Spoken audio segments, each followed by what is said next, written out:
बिस्मिल्लाहिर्रहमानिर्रहीम। अस्सलाम वालेकुम friends, welcome to my channel. Friends, आज मैं आपके साथ बहुत मज़ेदार फ्रूट चाट की रेसिपी शेयर करने वाली हूँ। बहुत सादा और आसान तरीके के साथ बनाना सिखाने वाली हूँ। तो इसके लिए आपने वीडियो को फुल देखना है, इसको स्किप बिल्कुल भी नहीं करना। फ्रूट चाट खाने में मज़ेदार तो हो ही सही, साथ साथ दिखने में भी अच्छी लगे, इसके लिए मैं आपको एक टिप वीडियो में बताऊंगी, तो वीडियो को स्किप नहीं करना आपने। तो सबसे पहले बाउल में डाल दिया थोड़ा सा कटा हुआ खरबूजा और एक कटा हुआ मैंने इसमें सेब डाल दिया है। और इसके बाद इसमें शामिल करना है एक कटा हुआ अमरूद, थोड़े से दाने इसमें रेड अनार लिया है उसके डाल दिए हैं। और अब इसके बाद इसमें शामिल कर दिया एक कटा हुआ ऑरेंज और 3 से 4 स्ट्रॉबेरीज ली थी, इनको काट के डाल दिया है। और इसके बाद इसमें 3 कटे हुए बनाना शामिल कर दिए हैं।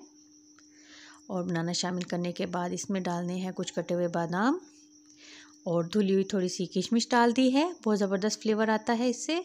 कटी हुई खजूरें और अब इसमें सबसे मेन चीज़ खट्टी मीठी इसमें चटनी शामिल करनी है, जिससे बहुत ज़बरदस्त फ्लेवर आएगा और झटपट सी बहुत मज़ेदार फ्रूट चाट तैयार हो जाएगी। और वो चीज़ कि फ्रूट चाट जिससे दिखने में भी अच्छी लगे, तो तमाम फ्रूट्स के साइज़ काटते वक्त ये ख्याल रखना है कि तकरीबन एक जैसे हों। अब 1 चम्मच चाट मसाला शामिल कर दिया है, अच्छे से मिक्स कर लेना है। और मिक्स करते वक्त चम्मच की मदद से जो ऑरेंजेस हैं उनको हल्का हल्का इस तरीके से मैश कर लेना है। तो बहुत झटपट मज़ेदार फ्रूट चाट तैयार हो गई। मिलते हैं न्यू रेसिपी के साथ। अल्लाह हाफिज़।